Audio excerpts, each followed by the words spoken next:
Je vous invite à ouvrir la parole de Dieu dans la première épître de Pierre. Première épître de Pierre, chapitre 3. 1 Pierre, chapitre 3.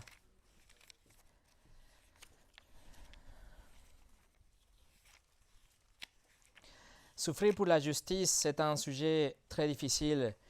C'est une lourde réalité qui a suivi le peuple de Dieu depuis le commencement, les frères et les sœurs et l'Église depuis toujours.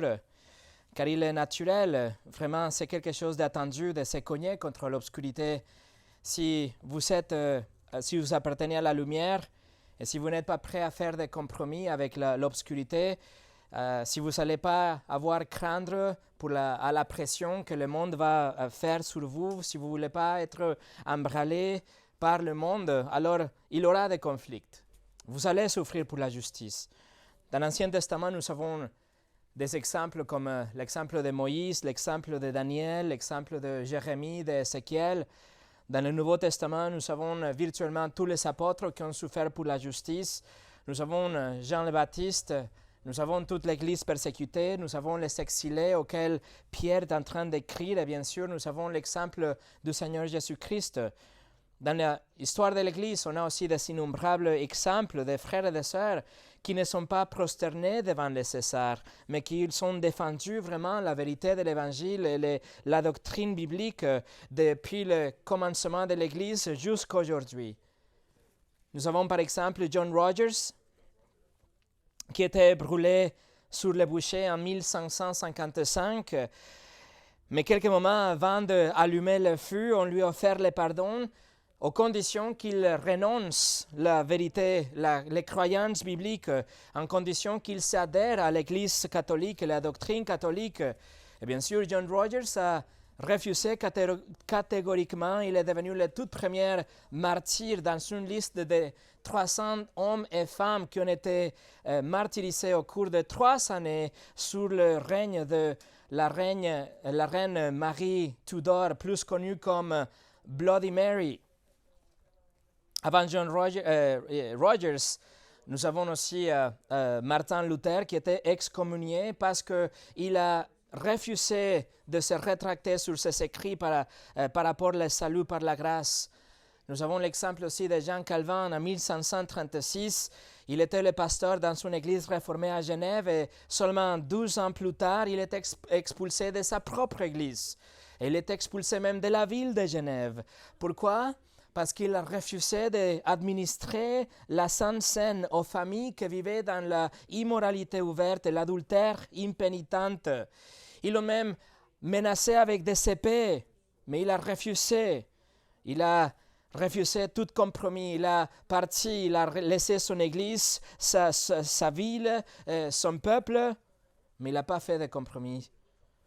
En 1750, on a l'exemple de Jonathan Edwards aussi, pasteur à Massachusetts pour plus de 20 ans. Et à la fin, il était chassé de son église aussi parce qu'il a refusé d'administrer la communion à non-croyantes.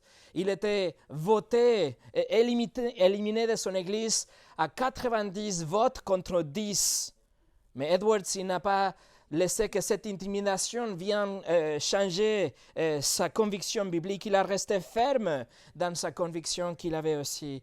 Et nous pouvons passer des heures et des semaines et des mois en parlant de hommes et de sœurs fidèles, des gens qui ont tenu ferme, qui ont souffert pour la justice parce qu'ils ont refusé de faire tout compromis, car ils connaissaient la vérité. Ils ont refusé de faire toute alliance impie, comme on a vu la semaine passée.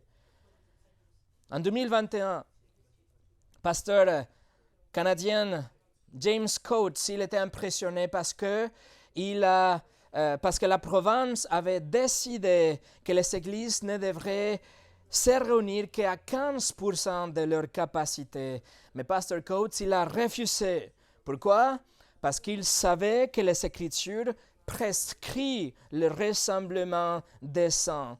Donc, il a continué à se réunir en tant qu'une église et il a passé 35 jours en prison.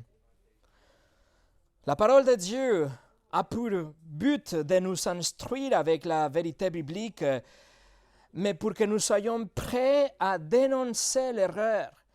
La théologie et la doctrine qu'on trouve ici, c'est pour qu'on puisse appeler les autres à la lumière, mais aussi pour pouvoir repeler les ténèbres et les dénoncer aussi.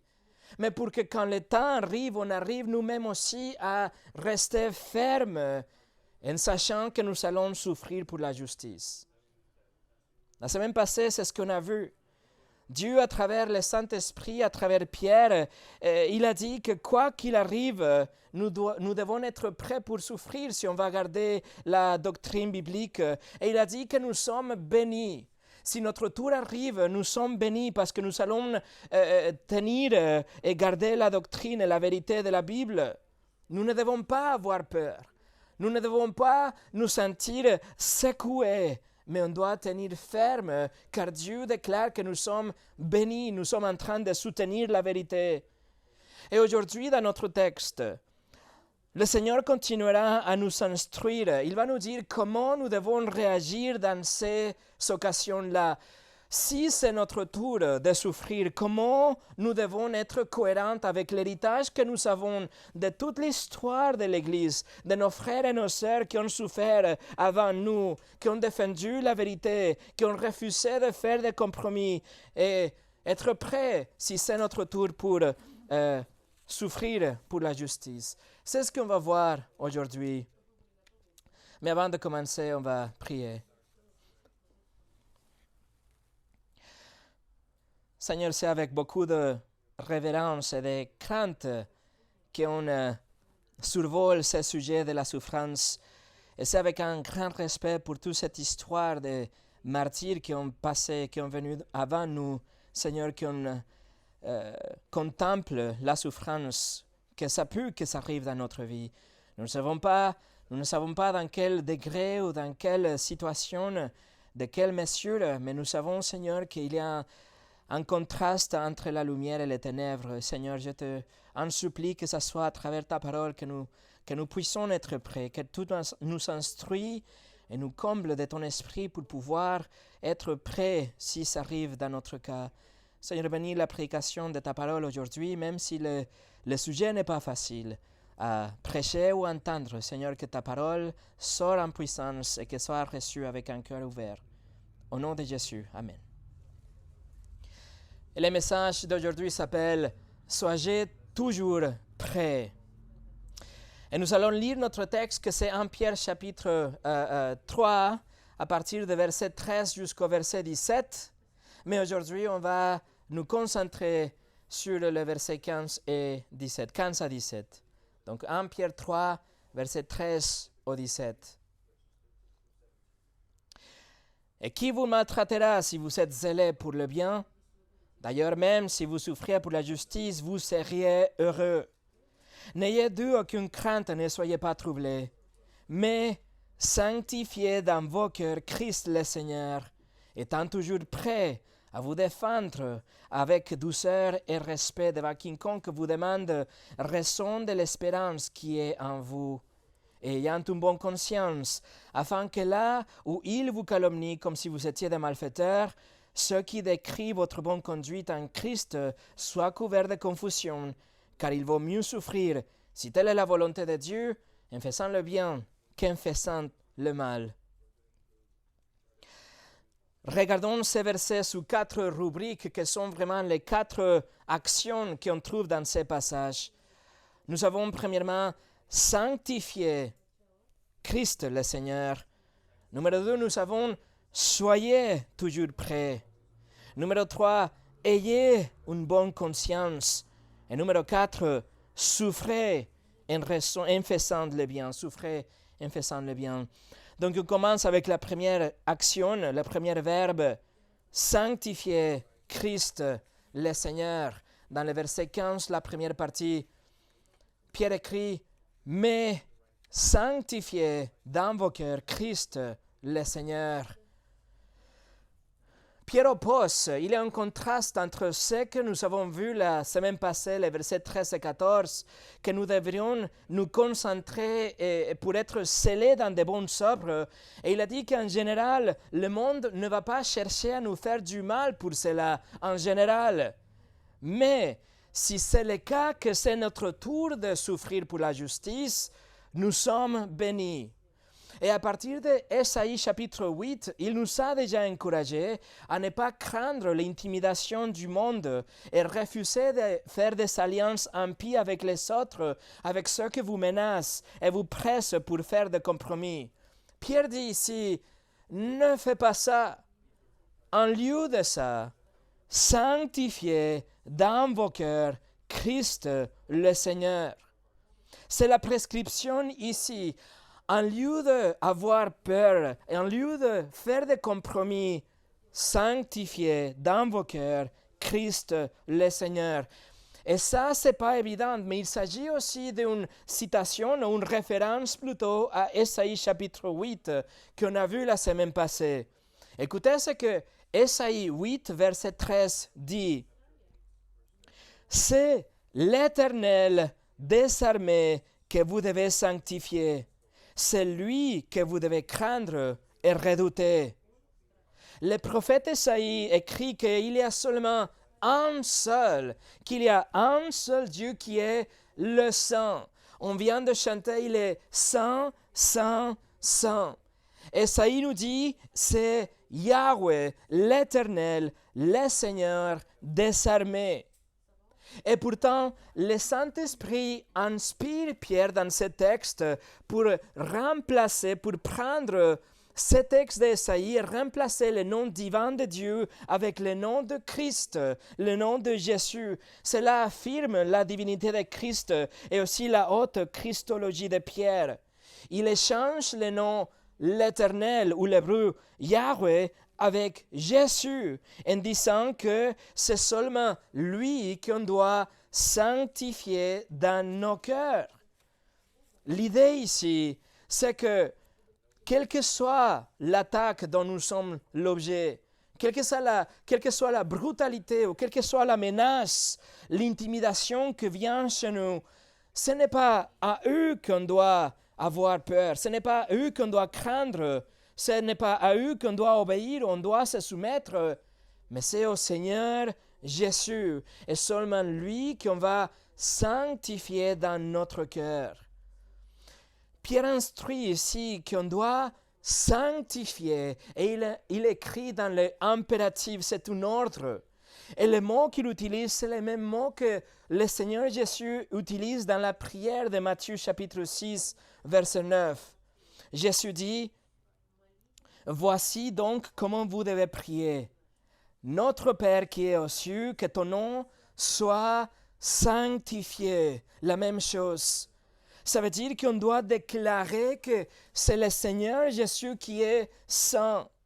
Nous allons faire savoir aux autres que seulement Jésus est le saint, qu'il est mis à part dans notre cœur, que nous allons le confesser même si nous faisons face aux menaces devant le monde. Nous déclarons que le Seigneur est saint. Si Pierre a dit que nous sommes une nation sainte, ça veut dire qu'on va maintenant déclarer qui est le Seigneur de cette nation sainte. En même temps, sanctifier, l'action de sanctifier Christ, ça veut dire mettre à part quelqu'un, ça veut dire consacrer quelqu'un ou quelque chose. Et dans le contexte, ça veut dire qu'on va mettre à l'écart toute autre chose. Et on va laisser que Jésus soit celui qui règne dans notre cœur. On va faire que ce soit seulement Jésus qui est assis dans le trône de notre cœur comme il se doit. C'est ce que ça veut dire sanctifier Christ dans notre cœur. Signifie qu'on va séparer Jésus de toutes les autres choses.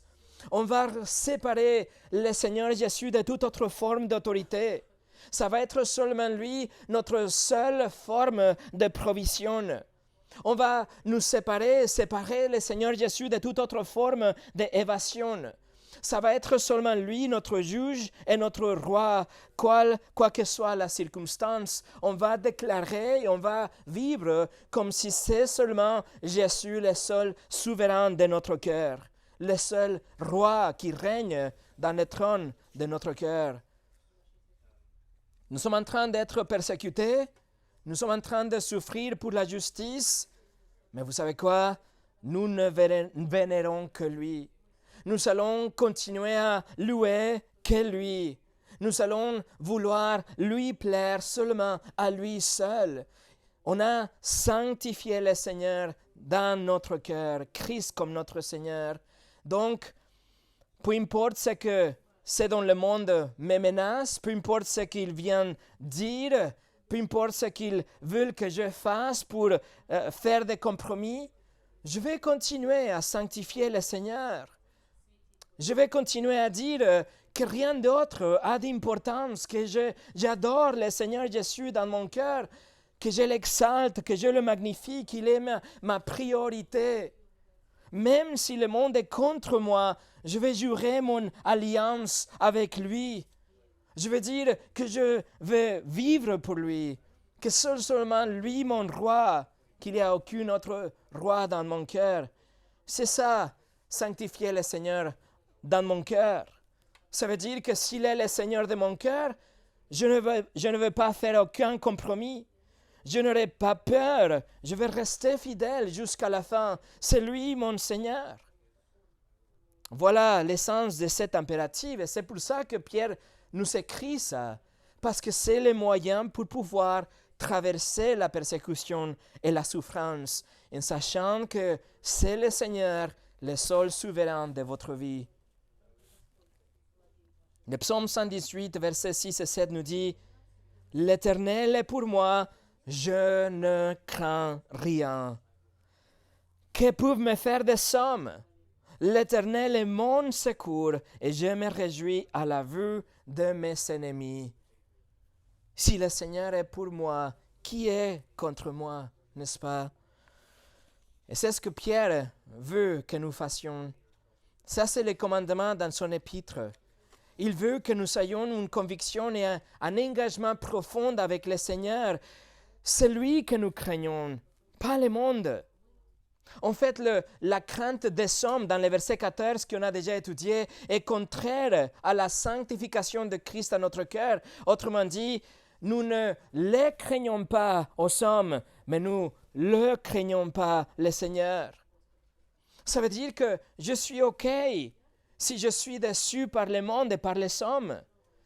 Ça me va, c'est OK si je serai marginalisé par le monde, si les autres vont penser que je suis fermé dans mon esprit, s'ils vont nous appeler des fous ou des fanatiques ou toutes les choses ensemble.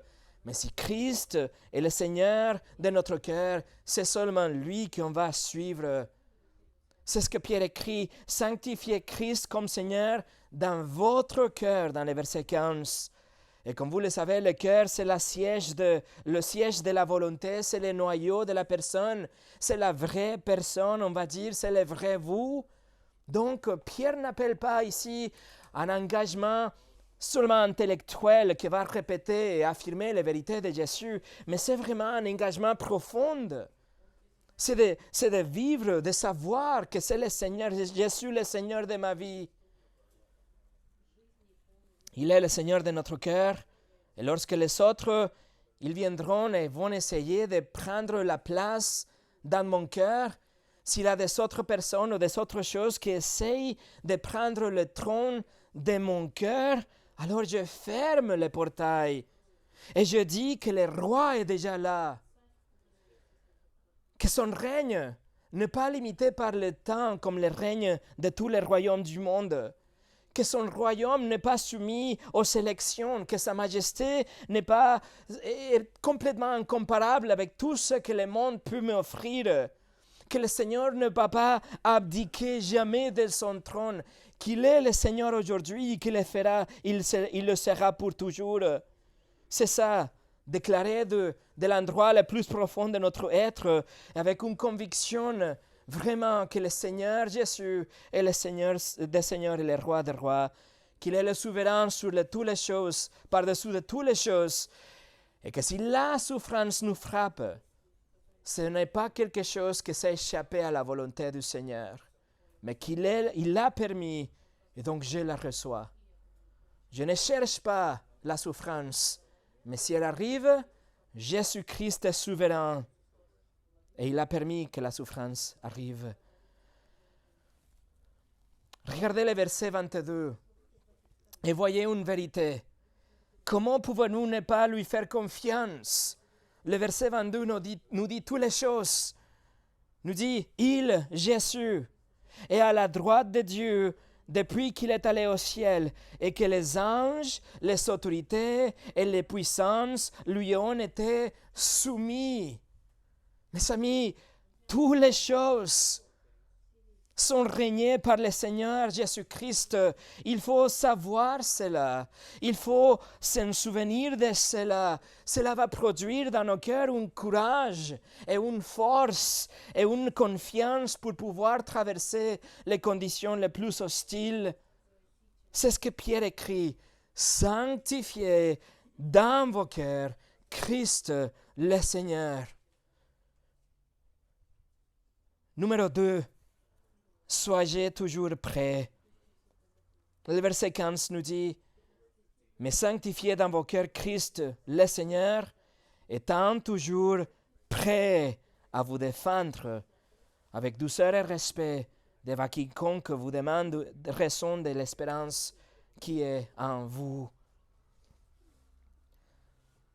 Pendant la souffrance, pendant la persécution, non seulement on doit sanctifier le Seigneur dans notre cœur, mais aussi on doit être prêt à défendre notre espérance. C'est un autre impératif de Dieu à travers Pierre. Et le mot pour défendre, c'est le grec apologia, d'où on tire le mot apologétique que vous connaissez bien. C'est un mot qui littéralement ça veut dire une défense. C'est une défense formelle, c'est défendre quelque chose devant un tribunal. C'est une explication rationnelle, c'est une explication avec des arguments réfléchis. Donc vous voyez, le christianisme, ce n'est pas une foi aveugle. Ce n'est pas un style de vie ou des expériences qu'on vit ici pendant notre séjour sur la terre, mais c'est quelque chose de logique. C'est quelque chose où on peut réfléchir. C'est quelque chose qu'on peut communiquer d'une façon verbale. On peut expliquer notre foi à quelqu'un. En fait, Paul utilise le même mot dans 2 Timothée 4,6 où il fait référence à sa défense dans un contexte juridique. La même chose dans Actes chapitre 25, verset 16. C'est une défense juridique. C'est une défense avec des arguments. On doit presque convaincre les jurés. Voilà, donc c'est intéressant aussi que Pierre utilise aussi cet mot pour dire que l'Église de Pierre est soumise à un procès judiciaire quotidiennement. C'est tous les jours qu'un croyant doit défendre sa foi devant une société antichrétienne. Dans Philippiens 1,6, le même terme est utilisé d'une façon plus informelle. Paul écrit « Quelques-uns, il est vrai, prêchent Christ par envie et par esprit de dispute, mais d'autres le prêchent avec des dispositions bienveillantes. Ceux-ci agissent par amour, sachant que je suis établi pour la défense de l'Évangile. » Apologia, le même concept, c'est une défense rationnelle avec des paroles. Donc, nous sommes appelés à donner une défense. De quoi? Est-ce qu'on va nous défendre nous-mêmes? Est-ce qu'on va défendre nos sentiments? Est-ce qu'on va défendre notre réputation, notre ego? Non, c'est une défense, verset 15, de l'espérance qui est en vous. Ça veut dire votre foi, la foi chrétienne. Soyez prêts à faire ça devant un tribunal, bien sûr, mais aussi auprès de n'importe quelle personne va vous poser une question. Devant votre voisin, devant votre ami, devant votre époux ou épouse. Nous devons être prêts à expliquer, défendre notre foi. Autrement dit, nous ne devons jamais être pas prêts. Nous ne devons jamais être pris par surprise. Nous ne devons jamais être timides ou réticentes, mais il faut toujours être prêts. Pierre écrit « Soyez toujours prêts ». C'est référence non seulement à un tribunal, mais aussi il écrit que c'est devant quiconque. C'est-à-dire que dans n'importe quelle situation de la vie, il souligne le fait qu'on doit être prêt avant la persécution, pendant la persécution et après la persécution. Dans n'importe quelle situation de la vie, soyez prêts à défendre votre foi. Ce que Pierre est en train de dire, mes amis, est que on va garder une vie excellente. On va avoir une conduite excellente. On va vivre des vies qui sont cohérentes avec notre nouvelle nature. On va nous soumettre aux autorités. On va être les meilleurs travailleurs dans notre lieu de travail. On va être les meilleurs citoyens. On va vivre des vies exceptionnelles devant notre conjointe non croyante. On va être sympathisant, compatissant, on va avoir un même esprit, on va avoir un amour fraternel, on va avoir un cœur humble, on ne va pas rendre le mal pour le mal, on va être zélé pour les bonnes œuvres. Tout ça sert comme une plateforme pour défendre votre foi, pour arriver à ouvrir la bouche et être prêt à raisonner avec la personne. Vous devez saisir l'occasion et être prêt pour défendre votre foi. Ça veut dire que nous ne vivons pas dans des communautés isolées. La Bible ne dit jamais ça. On vit dans le monde, mais notre vie est ouverte pour que les autres puissent voir notre témoignage.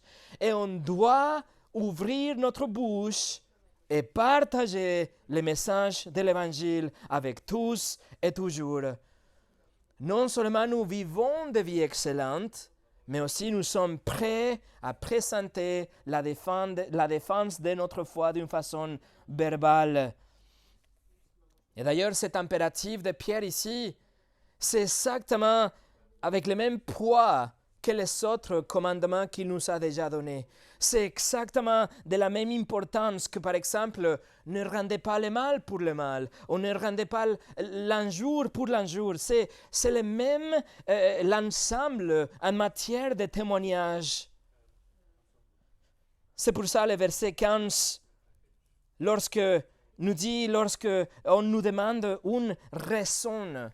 Pierre dit, soyez prêts lorsque on nous demande raison. Et le mot pour raison, ça veut dire, le grec, ça veut dire utiliser des mots, c'est un message. Il nous parle d'une communication. Il faut comprendre que si vous vivez une vie pieuse, si vous êtes gentil avec votre ami, votre voisin, et il ne reçoit pas l'évangile, alors il finira en enfer.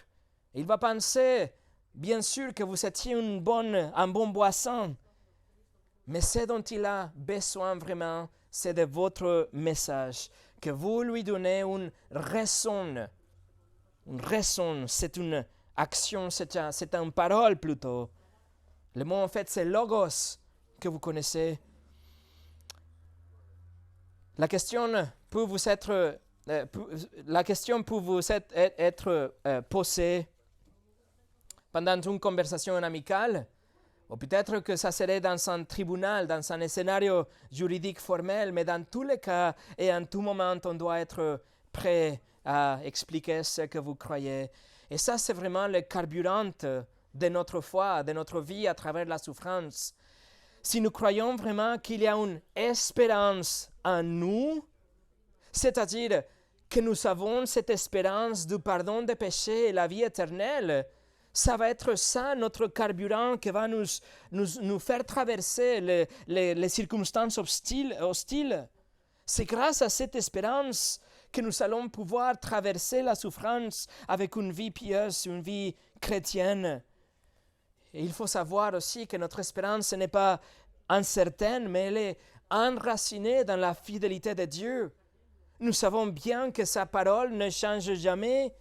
Nous faisons confiance à son élection souveraine et donc nous savons que même s'il y a autour de nous des amis qui sont pécheurs, des membres de notre famille qui sont pécheurs et qui ont violé la loi de Dieu, et même s'ils méritent la condamnation juste en enfer, on sait que Dieu est riche en miséricorde et qu'il est prêt à pardonner à tous ceux qui viennent à lui dans la repentance et la foi.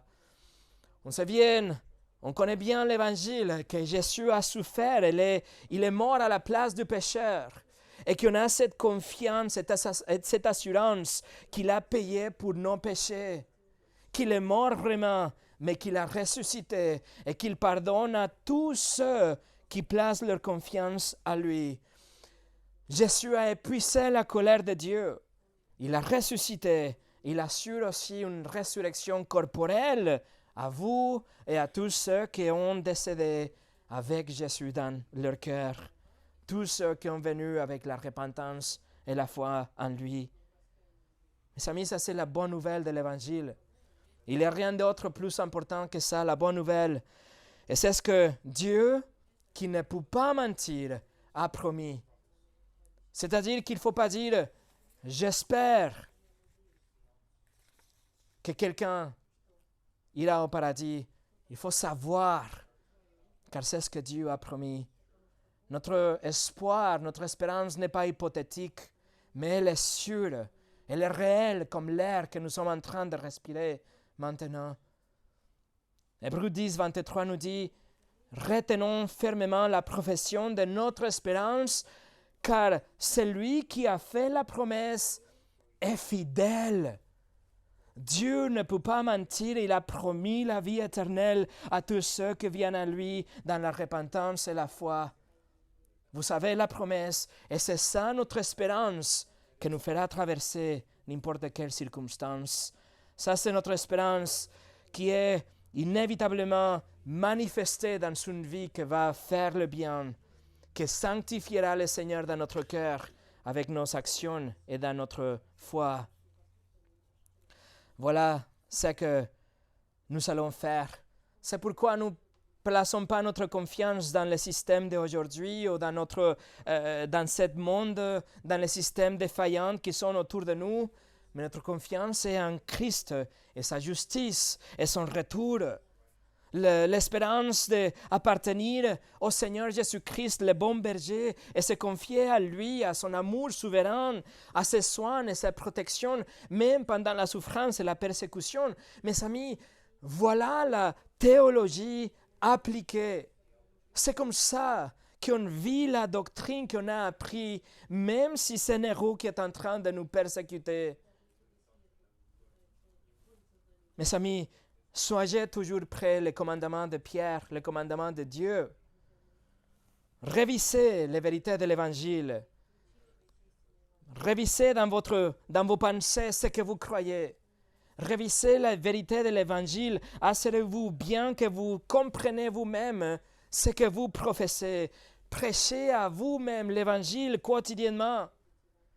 En fait, imaginez-vous, si vous n'arrivez pas à articuler l'Évangile, si vous ne pouvez pas reproduire le message de l'Évangile et le présenter à quelqu'un ou à vous-même d'une façon logique, si vous ne pouvez pas l'expliquer vous-même ou l'expliquer à votre ami, à quelqu'un d'autre, si vous ne pouvez pas montrer à quelqu'un pourquoi vous croyez ce que vous croyez, alors, lorsque la persécution survient, et que votre foi est remise en question, et que votre foi sera attaquée, et que vous subissez des pressions, alors votre foi ne survivra pas, et vous non plus.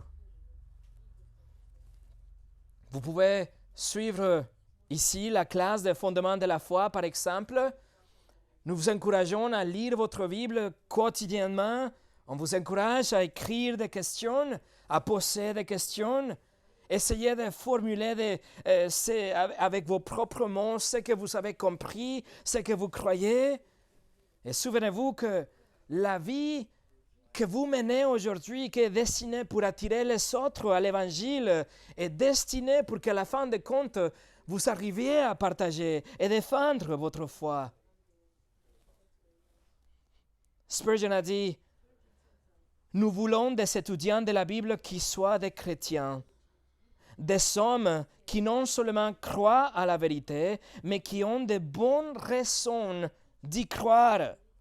Nous voulons des hommes capables de répondre à l'erreur par l'argument « c'est écrit » et capables de défendre la vérité à tout prix en utilisant des armes tirées de l'arsenal du livre inspiré de Dieu. Nous devons être prêts. Nous devons être toujours motivés et prêts. Par contre, regardez le verset 15. Pierre nous dit l'esprit de cette défense. Il nous dit dans la deuxième partie du verset 15, « Étant toujours prêt à vous défendre avec douceur et respect. » Premièrement, douceur. Douceur. Le mot dans le grec, ça veut dire la puissance sous contrôle. Ça veut dire que vous avez toute cette connaissance, vous avez toute cette zèle en vous et vous voulez que l'autre personne comprenne, vous voulez que la personne se répande et du coup vous devenez très animé et vous êtes très passionné et vous savez que la vérité est de votre côté et du coup vous pouvez perdre le contrôle et vous pouvez tomber sur l'agressivité ou un orgueil plutôt. Pierre dit non. Pierre dit, soyez prêts à défendre votre foi, mais voici la règle à suivre. Faites-le avec douceur. Douceur. Paul écrit aux Éphésiens qu'il doit dire la vérité dans l'amour. C'est le même principe. Pierre a dit qu'on doit être doux, juste comme Jésus qui était absolument le Dieu Tout-Puissant, mais il a toujours maîtrisé son pouvoir. Jésus a dit dans Matthieu 11, 29, « Je suis doux et humble de cœur. » Si vous vous souvenez, Pierre a utilisé déjà l'adjectif lorsqu'il parlait aux femmes, aux épouses. Dans le chapitre 3, verset 4, il a dit qu'il fallait avoir un esprit doux. Ça veut dire que même s'ils ont tout le pouvoir, il doit le contrôler aussi. Donc, on va défendre notre foi avec douceur, premièrement, et numéro 2, avec respect. Respect, mais littéralement, c'est la crainte. Le grec, c'est phobos. La Bible de Darby le traduit comme ça, la crainte. Et c'est une crainte saine. C'est une crainte de savoir qu'on va présenter la vérité de Dieu. Donc, on doit le faire avec précision. On doit pas la changer, on ne va pas la diluer ou la augmenter parce qu'on a une crainte de Dieu. C'est notre crainte du Seigneur qui va encadrer notre défense de notre foi. Il y a une solennité, il y a un poids. Il y a des conséquences éternelles. Donc, on va le faire avec douceur, mais aussi avec crainte. On est en train de travailler avec la vérité de Dieu. Martin Luther a défendu sa foi, le vrai évangile en 1521. Et quand il s'est référé à ce jour-là, il a dit « Il ne faut pas répondre par des paroles orgueilleuses et exposer les affaires avec défiance et violence, comme si vous vouliez arracher des arbres, mais avec une crainte et une humilité telle que si vous vous teniez devant le tribunal de Dieu. Il faut donc se tenir dans la crainte et ne pas s'appuyer sur ses propres forces, mais sur la parole et la promesse du Christ. »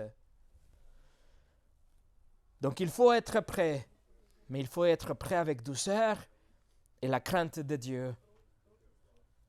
Numéro 3, ayez une bonne conscience. Non seulement on doit sanctifier le Seigneur dans notre cœur, non seulement on doit être toujours prêt pour défendre notre foi, mais aussi on doit avoir une conscience, une bonne conscience.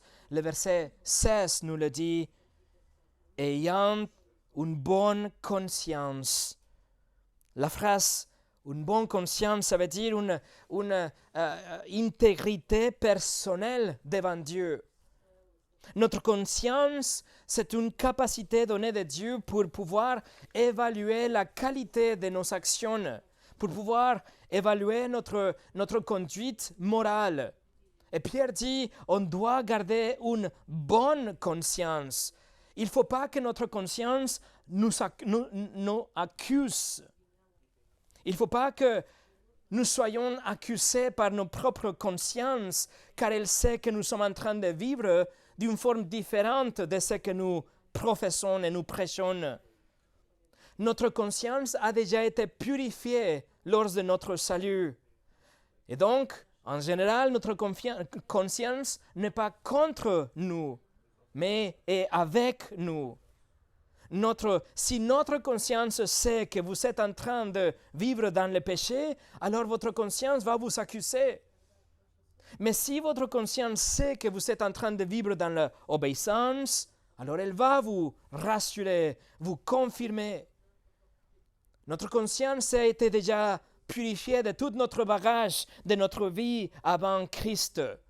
Toute la culpabilité, toute la honte, tout l'égoïsme de notre vie avant Christ, tout ça a été purifié au moment de notre salut. Notre conscience ne nous accuse pas parce que nous sommes en Christ. Le moment qu'on a compris qu'on avait transgressé les commandements de Dieu, qu'on était coupable devant lui, condamné devant lui, qu'il n'y avait rien que nous pouvions faire pour être pardonnés, on a reçu l'Évangile.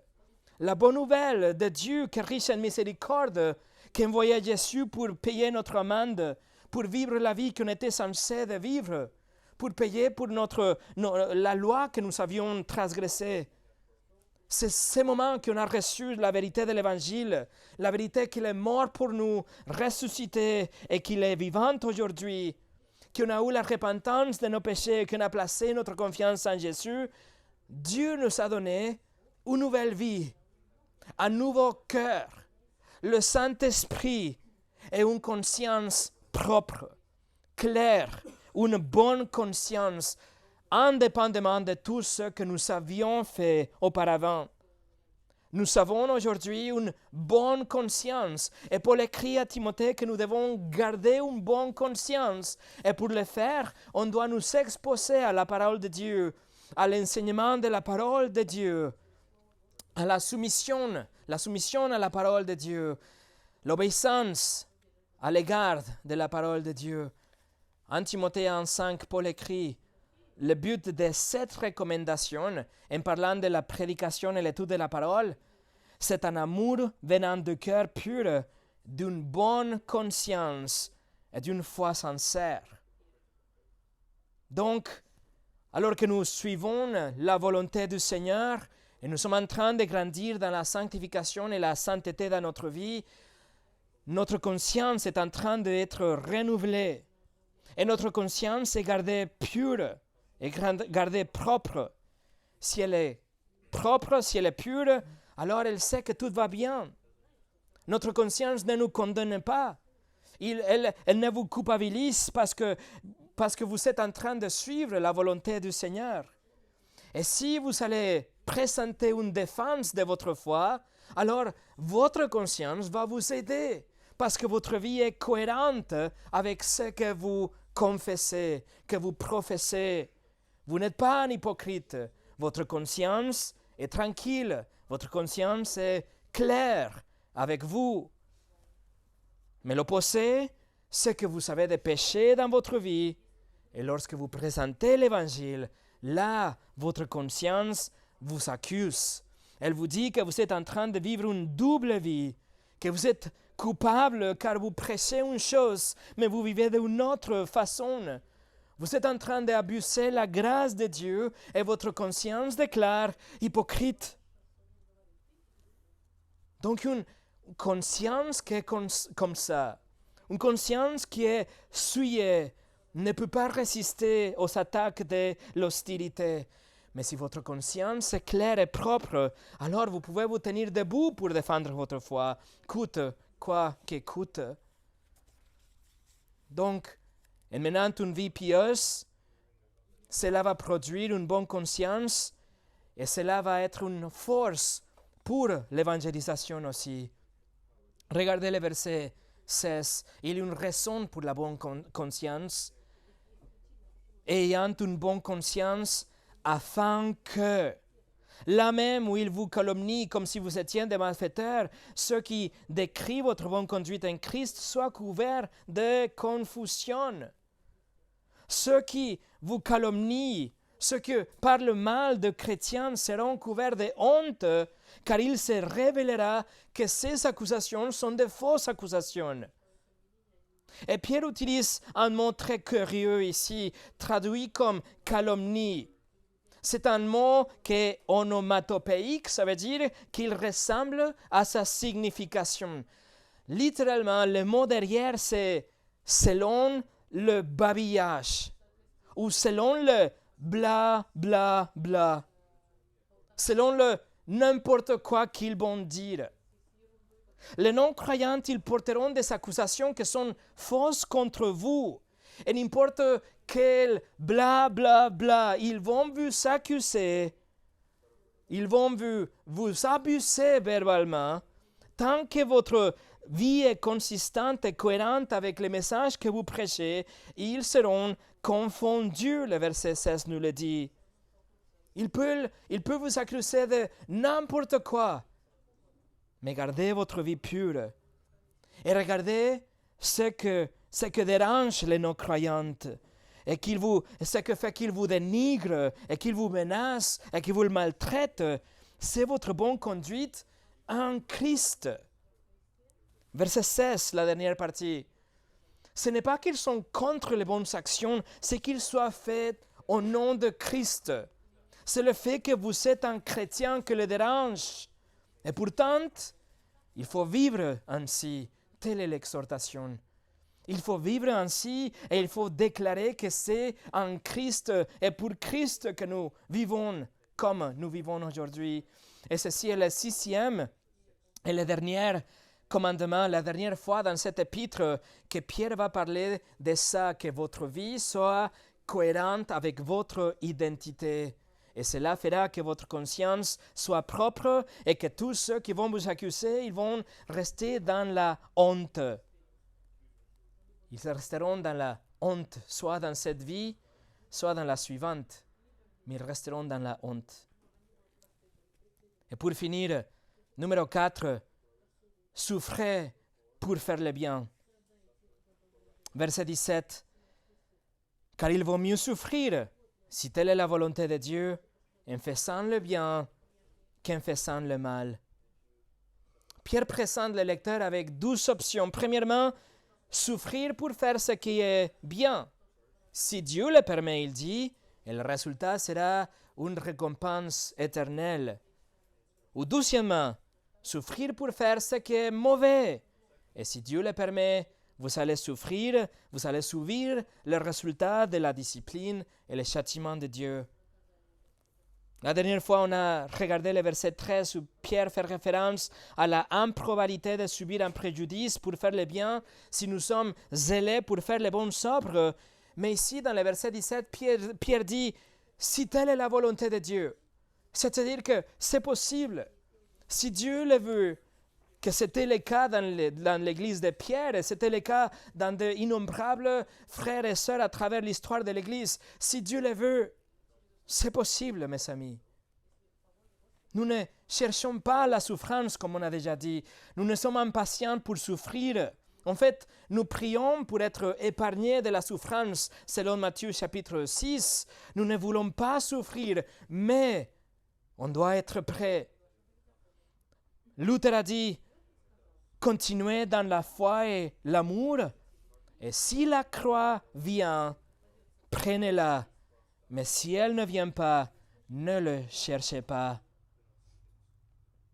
Mes amis, si on doit souffrir, que ce soit pour faire le bien, comme Pierre le dit, pour avoir respecté les standards bibliques, pour avoir défendu l'autorité des Écritures, la suffisance des Écritures, pour avoir appelé les pécheurs à la repentance, pour avoir déclaré que Jésus règne aujourd'hui, pour avoir annoncé qu'il revient, pour avoir exposé l'erreur, pour vivre des vies excellentes, pour avoir sanctifié le Seigneur dans notre cœur, comme Pierre le dit ici, pour avoir été toujours prêt à défendre notre foi, pour avoir agi dans la douceur et dans la crainte, pour avoir gardé une bonne conscience et pour avoir vécu des vies excellentes conformes à notre nouvelle nature. La souffrance peut survenir et si c'est le cas, soyez-en sûrs qu'elle vient pour vous bon sobre, que la souffrance ne viendra pas parce que vous êtes en train de faire n'importe quoi. Mais si c'est parce que vous êtes en train de faire de bonnes œuvres selon la volonté de Dieu, alors sachez que Dieu est sous le contrôle, que notre souverain Seigneur va vous soutenir et qu'il vous fera traverser toutes les épreuves et toute la souffrance. Prions.